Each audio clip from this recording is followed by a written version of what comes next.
نهاركم مربوح. ارواحوا نديرو كيف اسهل باربع ساندويتش هبال في البنه، ونوري لك كيفاش ديري هذا الخبز خفيف ريشه مقادير مضبوطه وناجح من اول مره. تبعوني. العجينه ديالنا بزاف سهله ومقادير بزاف بسيطه، وكما على بالكم السر الاول والاخير في نجاح الخبز يعتمد على نوعيه السميد.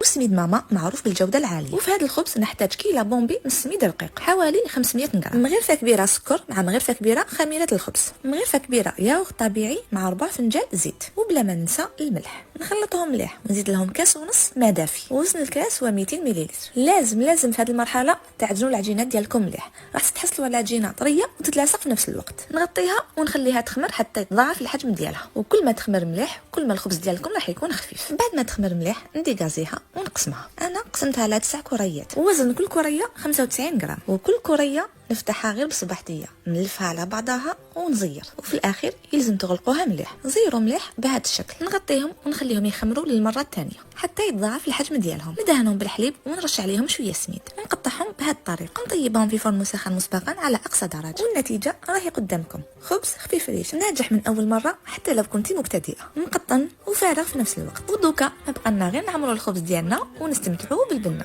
وانا نبقى لي غير نقول لكم صحتكم وتبقاو على خير.